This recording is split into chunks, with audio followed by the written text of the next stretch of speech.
द्वारका के बाहर एक गांव में एक गरीब ब्राह्मण थे जिनका नाम था सुदामा। बचपन में वह कृष्ण के साथ पढ़ा करते थे जो अब द्वारका के स्वामी थे।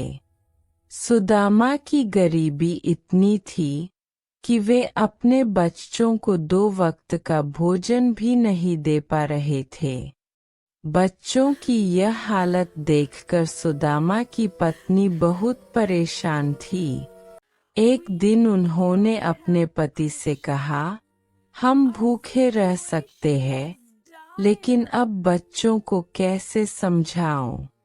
आप कुछ करते क्यों नहीं है? पत्नी की बात सुनकर सुदामा बोला, मैं कोशिश कर रहा हूँ, पर यह गरीबी है कि जाने का नाम नहीं लेती। अब मैं किसी के घर मांगने थोड़ी जा सकता हूँ। पत्नी ने सुदामा से कहा, आपको किसी और के पास जाने की क्या जरूरत है? आप हमेशा अपने और कृष्ण की दोस्ती के किस्से बच्चों को सुनाते हो, और आपके उस दोस्त ने आज तक आपको मुड़कर नहीं देखा। कभी आपसे आपका हाल नहीं पूछा। क्या तुम थोड़ी सहायता के लिए अपने दोस्त कृष्ण के पास नहीं जा सकते हो? वहाँ कुछ भी मांगना नहीं पड़ेगा। सुदामा को पत्नी की बात थोड़ी कड़वी लगी। फिर उन्होंने सोचा, मेरी पत्नी सही ही तो कह रही है। आखिर अपने मित्र से मदद मांगने में कैसी शर्म। मैं आज ही कृष्ण से मिलने उसकी नगरी द्वारका जाऊंगा। लेकिन मैं उसके लिए क्या उपहार लेकर जाऊं? काफी देर सोचने के बाद सुदामा अपने घर की रसोई में गए, लेकिन उन्हें वहां कुछ भी नहीं मिला।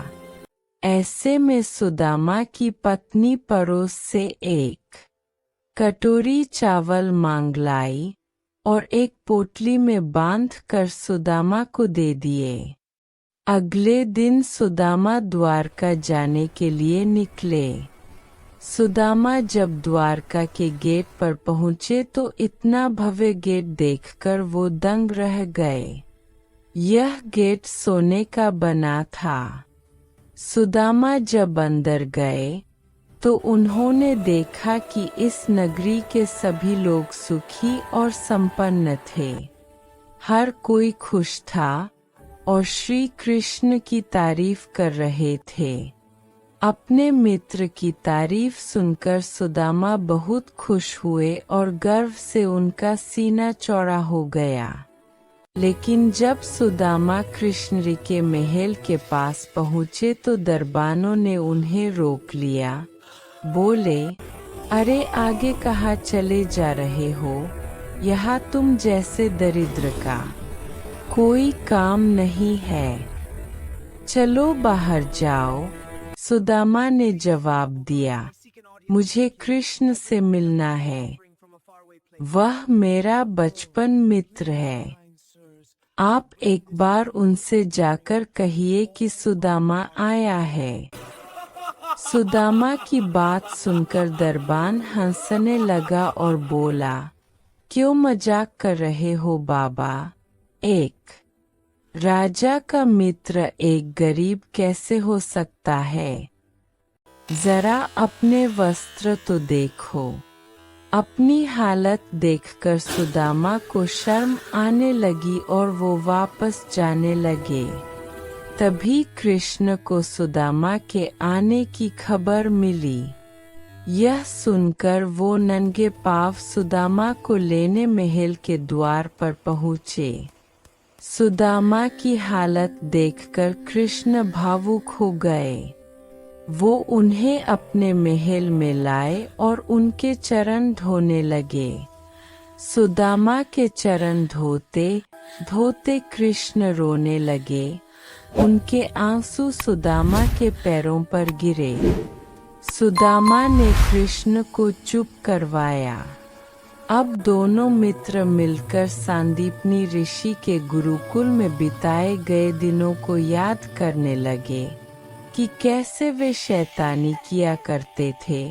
कृष्ण सुदामा की पोटली से खाना खाता था। तभी कृष्ण ने पूछा, मित्र, आज तुम मेरे लिए क्या लाए हो?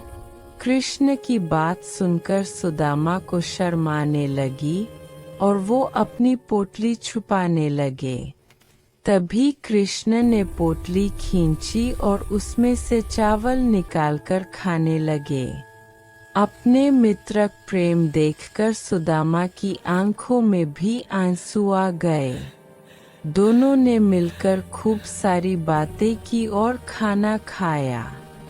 कृष्ण का प्रेम देखकर सुदामा की हिम्मत ही नहीं हुई कि वे उनसे कुछ मांग पाए। 2 दिन के बाद सुदामा वापस अपने घर के लिए निकलने।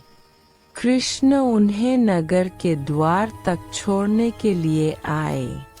घर जाते हुए सुदामा सोच रहे थे, घर पर पत्नी पूछेगी कि क्या लाए, तो क्या जवाब दूंगा? पता नहीं वो कितना गुस्सा होगी। शाम होते होते सुदामा अपने घर पहुँचे तो वे चौंक गए। सुदामा ने देखा कि उनकी झोपड़ी की जगह एक बड़ा सा महल जैसा घर है। उसमें से उनकी पत्नी बच्चों के साथ बाहर आई। उनकी पत्नी और बच्चों ने अच्छे कपड़े और गहने पहने हुए थे। सुदामा की पत्नी ने कहा, यह सब श्री कृष्ण की ही कृपा है। मैं उन्हें बहुत ही स्वार्थी समझती थी, पर आज मुझे पता चल गया कि वो ही आपके सच्चे मित्र हैं। अपनी पत्नी की बात सुनकर सुदामा की आंखों में खुशी के आंसू आ गए। अब उनकी दरिद्रता दूर हो गई थी और वो खुशी खुशी अपना जीवन जीने लगे।